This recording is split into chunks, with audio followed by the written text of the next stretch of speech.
Okay, so I picked up some brake cleaner and I'm just trying to clean these up a little bit. I think today I'm going to probably remove the track bar, or at least disconnect it from the axle side. And then I've got an impact gun. I'm going to loosen up some of the big 21 millimeter bolts that hold the control arms up. But most importantly, I want to pull these axle shafts. So I've got these large nuts in the back. There's two here and two on the other side. I'm gonna clean them up a little bit and get some penetrating oil on them. And once those four nuts are removed from the end of the axle tube, then I can try pulling the axles out. If they don't pull out, then I'll reverse the rotor with some lug nuts and use it as a slide hammer and pull the axle shaft out of the carrier. So that's what's going on today.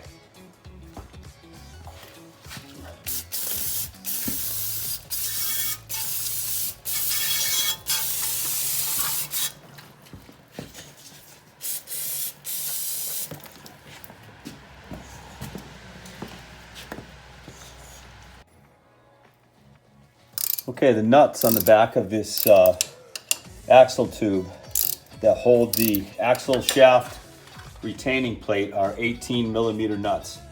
And the spec calls that they're only torqued to 45 foot-pounds.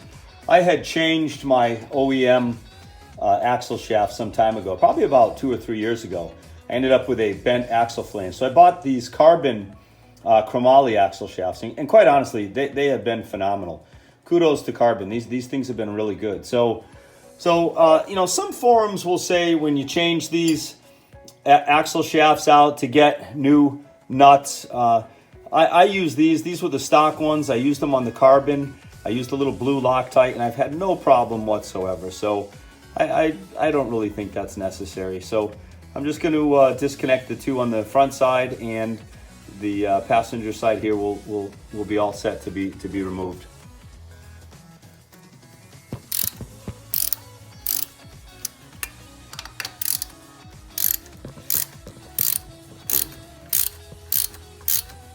Coming off real good.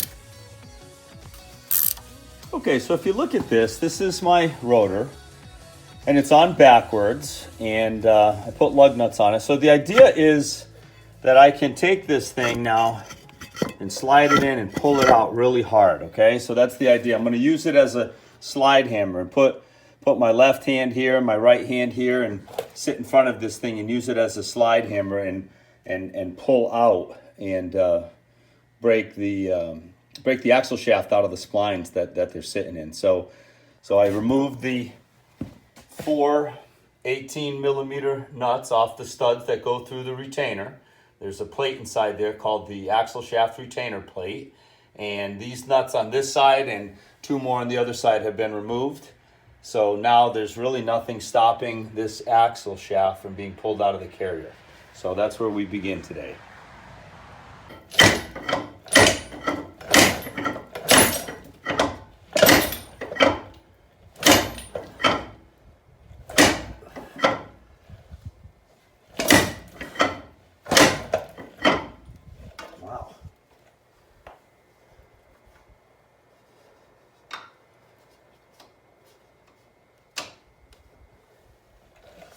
Starting to come out.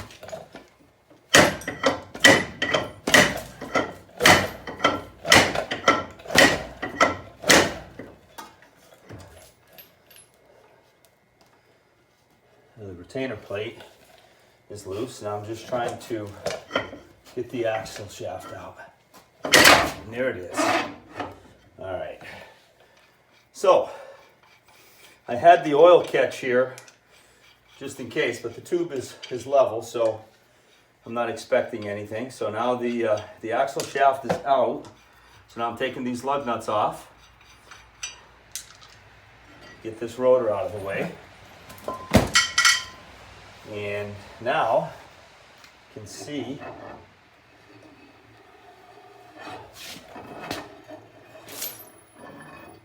the axle shaft.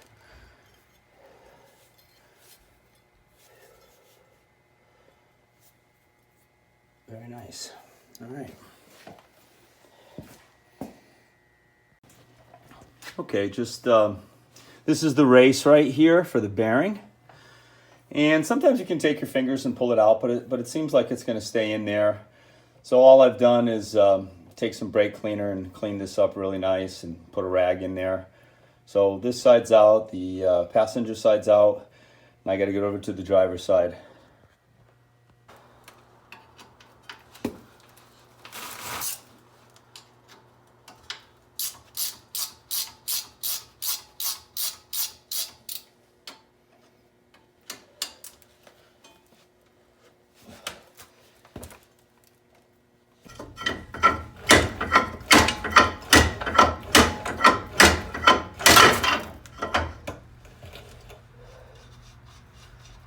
And there's the driver's side axle shaft. Now, this is a Rubicon Dana 44. So these are 32 spline. And as I said, I bought carbon off-road chromoly rear axle shafts, and I'm very, very pleased with them. So I'm just taking the rotor off and the lug nuts. And now we will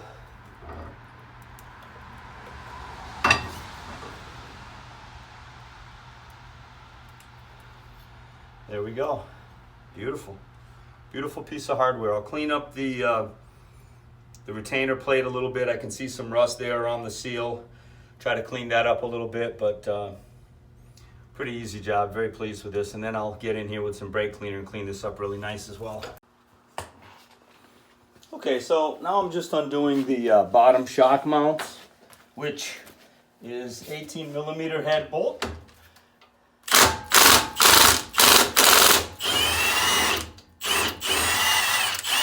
Nice.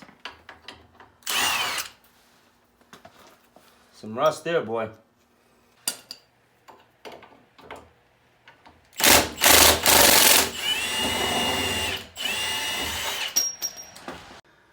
Okay, you can see the track bar. I just loosened up. See that big bolt right there, 21 millimeter with a 21 millimeter nut in the back. So that's on the body side. I just loosened that one. But now that adjustable track bar goes down to the track bar relocation bracket. That one has a flag nut on it on the back. That one I will completely remove. So that will really free up the axle. So that's what's next. Using an impact gun on this is just speeding things up and making it easier.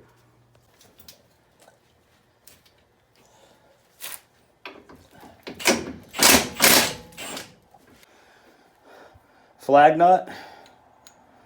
And as I recall, one of the problems that you run into a lot of times with this bolt is that the bolt can be too long and rub up against the driver's side coil spring. And you can get an aggravating metal clunking sound. So I had trimmed my bolt a little bit so that I don't have that anymore. But that's something to keep in mind. All right, so the track bar. Sitting right here.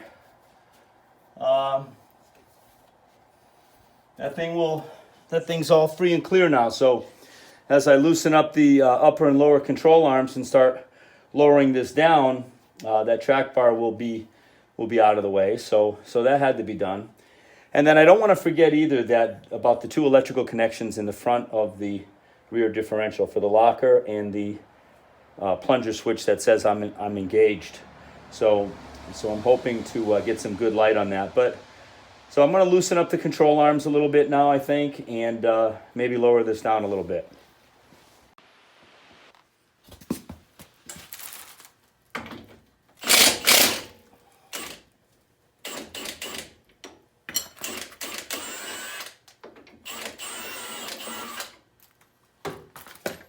Pull that bolt right out. All anti-seized up, that's nice to see. Do the passenger side.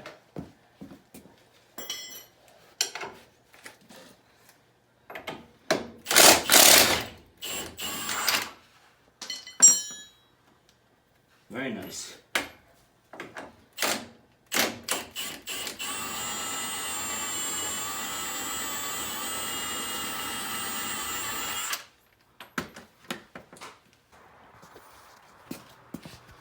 Okay, so these are the bolts for the lower control arms.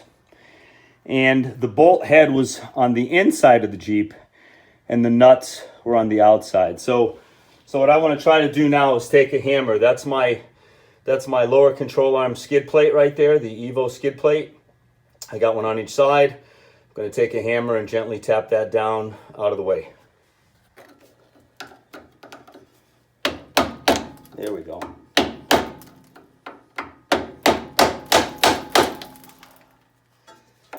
Wow.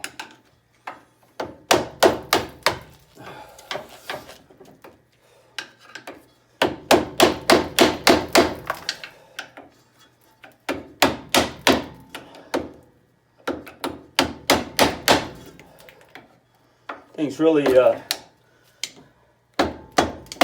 shoehorned on there. There it goes.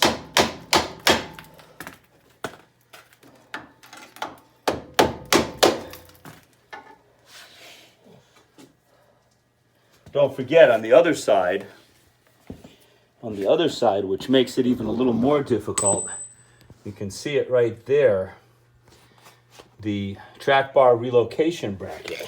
I want to make note of that right there. So this piece of the track bar relocation bracket goes to the outside. That was on the outside right there. And then the bolt clears the track bar relocation bracket. The armor then goes through the grommet inside the control arm.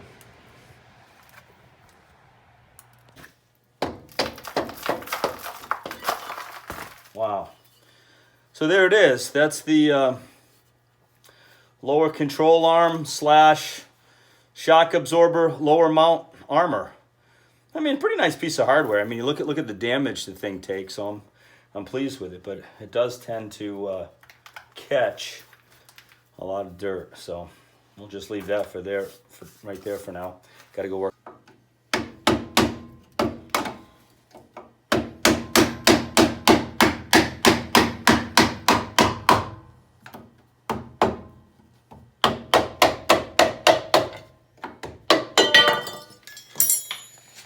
Incredible dirt in these things.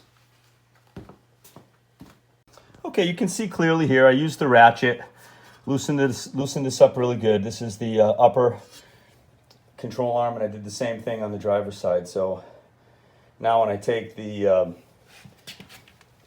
floor jack and start lowering it, the only thing I need to be mindful of is the length of the wires that go into the locker.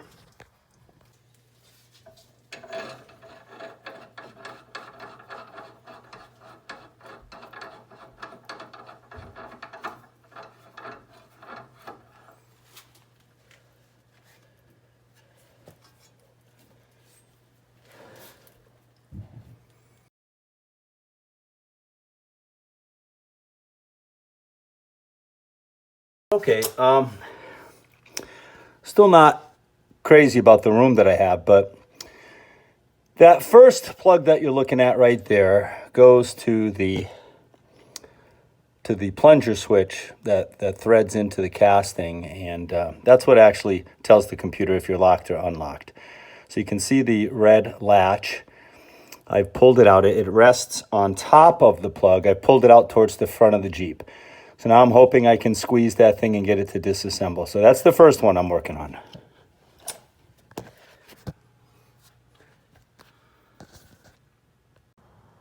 Okay, that's looking down at the top of the plunger switch connector plug. So what I really think is I had to get a little pick tool and dig all the mud and crud out from underneath the little latch. Once I got that out of there, I was able to push it down far enough where it would release. So now I need to really clean this up. So I've got one more to do, but this was a big success getting this. All right, once again, there's the bottom one that tells the computer that you're locked or unlocked. And then this little plug right here, this mysterious tiny little plug here, a little two wire. This is what actually delivers the 12 volts to the solenoid, okay? So I'm working on, you can see there's a little latch right there. So I'm trying to, I see some movement right there. I'm going to try to clean that out good and try to get this off. If I can get this, this is just really, really huge.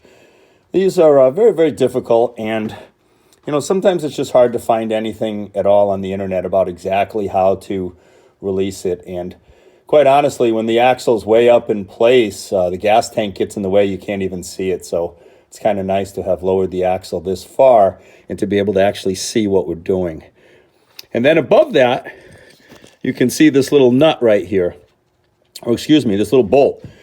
When the axle's out and I can work on it, that bolt will come out, and then we'll very carefully, there's a little round section that actually has gaskets on it, and it goes into the housing. And we'll have to break that free gently, and then there's another tiny, tiny little 2-wire plug inside the axle housing that actually disconnects the solenoid, which then allows you to pull the locker out. So that's where we're at.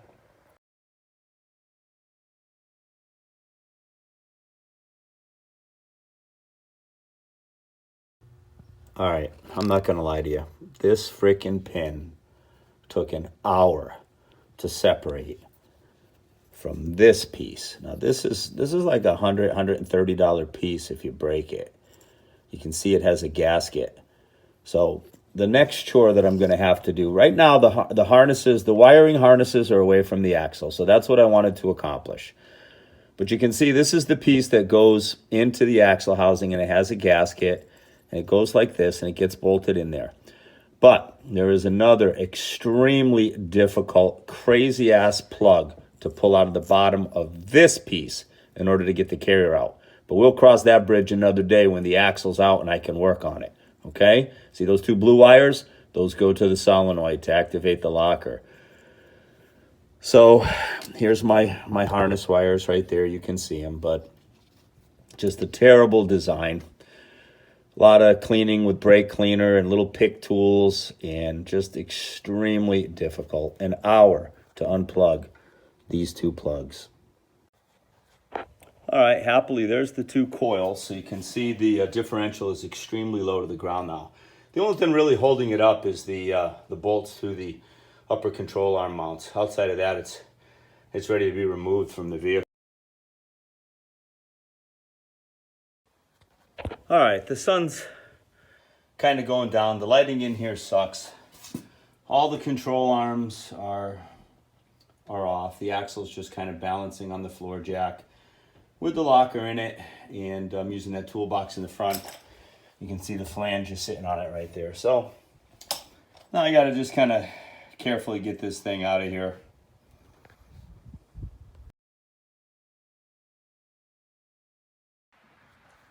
Kind of tricky with one guy, but gonna move some stuff out of the way and gently try to roll this axle out.